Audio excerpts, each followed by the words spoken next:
Okay, welcome to Crusader Kings II. I am going to again do a Paradox game. I haven't done them too much on my channel. I love the Paradox game and I have been getting all the DLCs. Obviously I lack one. Unfortunate. I have been trying to collect them all, but yeah, over the years, or year, or I don't know how long Crusader Kings has been out now, but I have been having it since the beginning. I think I even pre-ordered it. I have been liking it, but not been playing it too much. I just haven't had the time. I played it a lot in the beginning, and yeah, I love it. It's the story creator. Well, it's the mother of all story creators, really. It's like The Sims, but for grown-ups, actually. Great game, and the plan with this Let's Play series is actually to make a really epic one, to play, well, I'm going to play Svithjod up there, start in the Viking era, and just try to develop into a proper kingdom, and then when I'm done with this I'm going to move it over to Europa Universalis, actually EU4, with the what's it called, the save game converter, and yeah, I've been trying that out a bit and it works really fine. So yeah, we're now going to play this Paradox game again. I have done one Paradox game before. I did EU3 just before EU4 came out last year, and I had a lot of fun. The game really kicked my arse, and I played the Ottomans. Really, I had a lot of fun, and I'm a great fan of Paradox, so I really feel the need to do this game as well.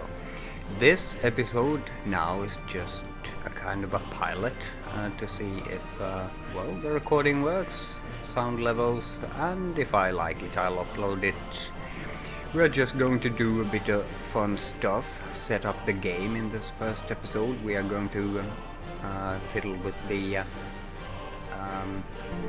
monarch creator. We do not want to play him, we are going to create our own king, actually. And yeah, it's all looking good. We are going to play in the Viking era. I hope to make Svithjod into a kingdom and do some piracy and Viking stuff. Yeah, there's lots of potential for Svithjod. It's kind of common for Let's Players to play Svithjod, but I'm going to do it because the goal with the game will be to actually set up a Swedish Empire and continue that on in EU4 and go out colonizing and other fun stuff. So yeah, that's going to be the overall goal. I'm not going to expand too much. I am going to keep a kind of a coherent like Baltic Empire. I don't even think I'm going to take areas in the far north here. I think they are ugly, and as we all know, the most important thing with Paradox games are in beautiful borders. So I don't think I mean, these are the modern day borders, and this is not what it would have looked like in the Middle Ages. These were borders, the Finnish borders here. They were decided back in 1809 when Finland was ripped away from Sweden by Russia. And, Finland became a part of Russia, and yeah, this border too between Sweden and Finland, that was decided upon at the same time. So yeah, it's I think this is ugly, really. The Sami should have gone all the way up here, the Sami area here, the province. Yeah, I'm digressing. I'm going to do a lot of digressing during this series, and I'm going to do a lot of watching what characters do and how they develop and their relationships. I think this game creates some really funny stories, and it sometimes really makes me laugh, although I'm not a very very laughing person, so I'm a kind of a serious type guy. Well, let's get into the ruler designer and just design our own guy. Now, I've been thinking about this. I have a character in The Sims, you know, the character game for, well, juveniles. And his name is Lorma Bottleneck, and I really love him. He's the grandfather of all my Sims characters. So I'm going to create a kind of a Lorma Bottleneck for Crusader Kings as well. I love my Lorma, and he's kind of a lazy fellow. He likes to sit around and watch telly all day and play some guitar out at the bars and stuff. So we're going to make it kind of a loser. Not too much of a loser though, but yeah. My Let's Plays are really slow and I take my time with them, and so if you don't want to see me design a ruler and a coat of arms and all this, just jump to the next episode when I'll actually be getting in game. I'll now just create an ugly character and see how he turns out.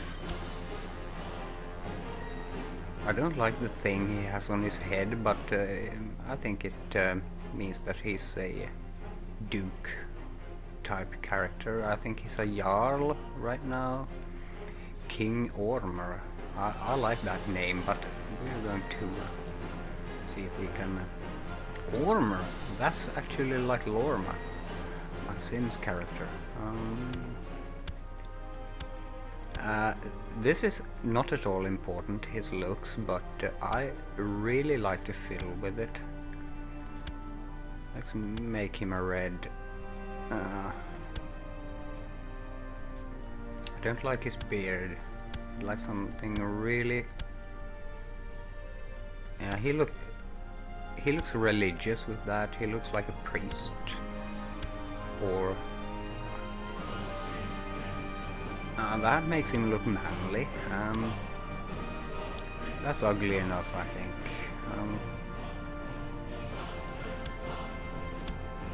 I'd like some kind of a big ugly nose here.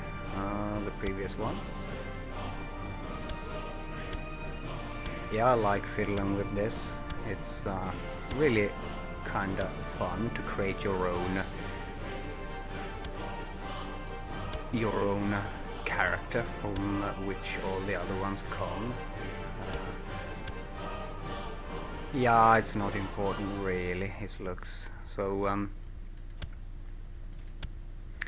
but I'd like him to have some really staring eyes. Oh yeah, that looks sad.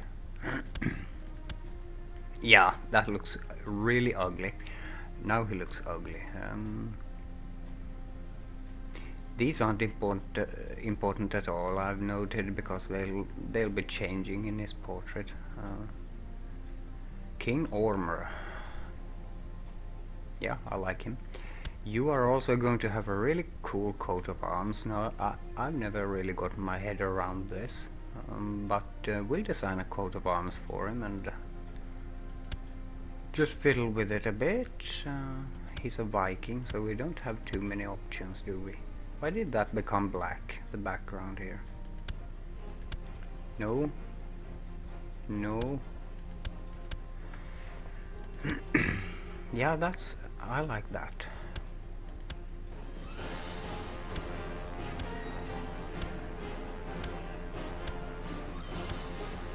It's all bad, isn't it? They're all bad.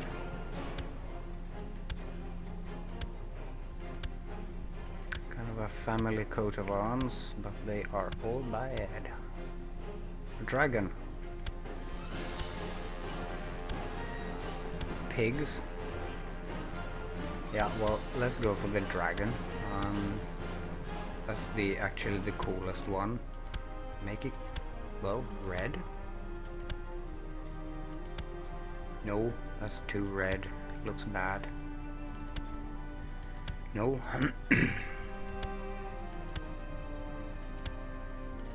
No, nothing of this is any good. We'll just go for this now. I think that's as good as it gets. That's going to be our family coat of arms.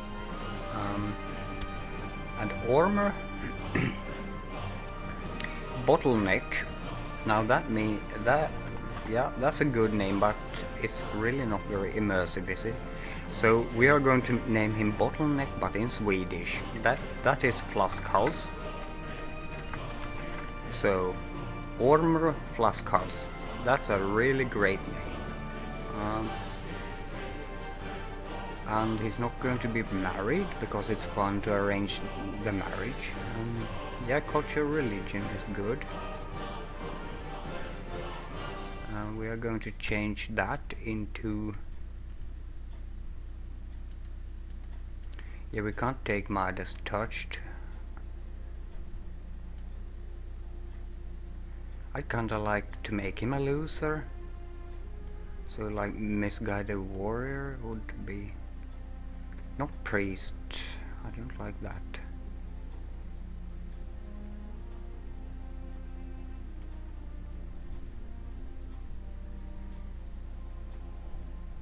Could make him a negotiator though. Marshal -1. Grey Eminence, I don't like that.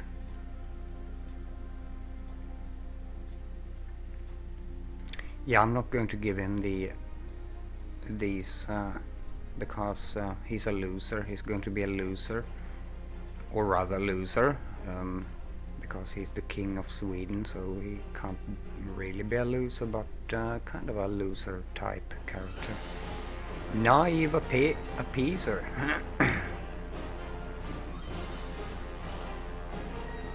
Diplomacy +1. I like that. I like that, yeah. And let's give him also some traits. I want him to be a drunk. Homosexual? No. Crusader, he can't be that because he's a Viking. He can't be excommunicated either, but I'd like him to be a drunk. Where's that? Depressed, that's also good. Lunatic, really great stuff here. Attractive, no he ain't. Well, ugly, we could go for that. Yeah, I like it. And drunk, inbred, no. This guy, I mean, my guy now is coming in as a new guy, so he can't be inbred. My imagination tells me that he's a Viking, and he has just well, won a gamble or something with the king of Sweden, and he has now become the king of Sweden because he won a bet or something while drunk. Chaste? No, he's not. No, this is a ladies' man. But where's that drunk trait? I like it. I want him to have it. It's very important to me. Paranoid? Oh, love it.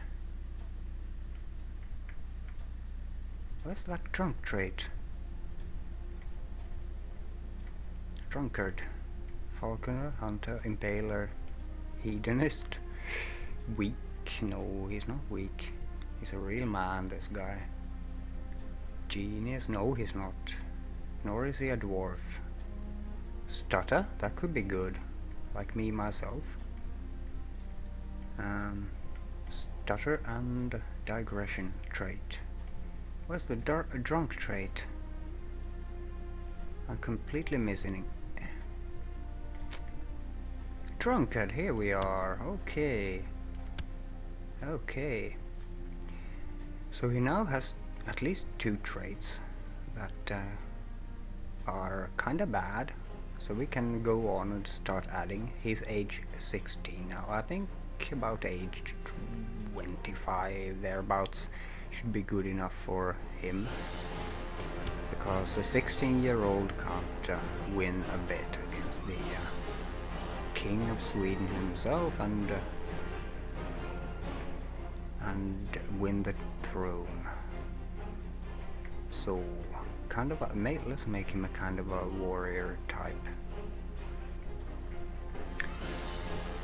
Poet, no. Gluttonous, that would be awesome. But it would also make women dislike him a bit. And we don't want that. He must have many children. Kind? No, he's not. Patient, humble. Do we have some warrior type things here? Brave. It will put 12 years on him. I think that's kind of good. Let's see now. No, he's still 16 because these two turn him down quite a bit here. So we can add more here. Shy? No. Content? No. He's going to be actually ambitious. Just? He could be that. Where's the ambitious? Here it is. It will put 20 years on him. Then he's 33. I think that's kind of good enough. So I think we'll go with this guy now. Orm. Orm. I think that means snake. King Orm of Svithjod. I like him. Really like him. Yeah, there's a lot you can do with this and really have fun. I've been messing with it a few times, and yeah, Orm. Lorma bottleneck, in other words. Excellent. This is a nice way to tie together my characters from different games. So let's finish and get on with it, Mr. Flaskhals, and yeah, let's get into the game.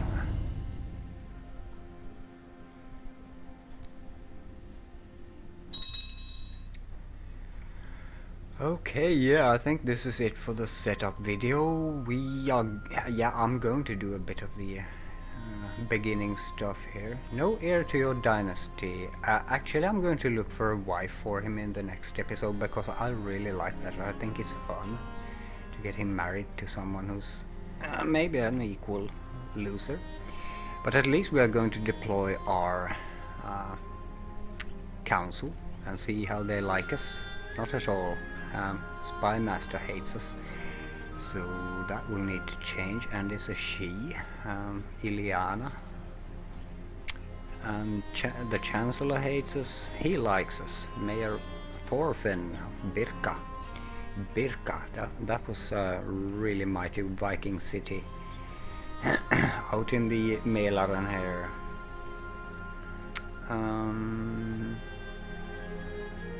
Yeah.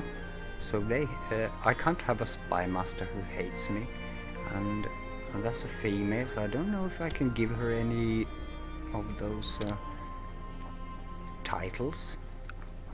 Law speaker, plus 20. Actually, isn't that quite good enough? I could also give her a gift, but I don't want to waste my money at this point. Let's actually try to keep her. Because a female spy master, that's quite cool, I think. Women were quite powerful in Viking society, so let's actually try to make her a bit happy. Is she married? Yeah, unfortunately. It'd be kind of cool to marry her, but I read that you shouldn't marry your spy master or something. Yeah, let's get them out here. And so spy master first, you are going to scheme in Uppland. That's our capital, and this is the first thing I always do. I get my guys out. I don't think we'll have a problem with that Casus Belli, so but maybe we should have one on Finland. I don't know if we're... yeah, we don't have one. No, he's not independent. That's the thing. And since we're Vikings, we can declare wars well, wherever we like in our neighbor provinces. And I'm going to take the actually that's what I'm going to do now, the King of Sweden ambition. So yeah, and yeah, I was doing this, and with the King of Sweden ambition, I can get to subjugate all of what I want really in this area. So I can take whatever I want whenever I want, and it's going to give me a casus belli on all the provinces near me here within the de jure kingdom. Let's check it. Yeah, and I don't need all the provinces, so I'm going to stop here. My expansion north is not going to go above here. Maybe I'll incorporate Pohjanmaa here, because, well, it's home in real life. So I'm maybe incorporating that into my empire, but I don't know if the borders would look very good. Okay, yeah, I was doing stuff. Okay, yeah, and you are not going to fabricate any claims. We are going to improve diplomatic relations with Norway. It might be a good ally. Denmark would be perhaps even better, because Denmark is going to be big and scary. But I found out that they most often come into Finland as well, and I don't want them there. I want to have Finland, at least the southern portion.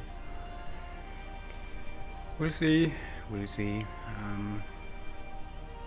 Okay, and you, the Marshal, we are going to have you train the troops. And you are going to collect taxes, always. And yeah, with the SIA, we are going to research cultural texts.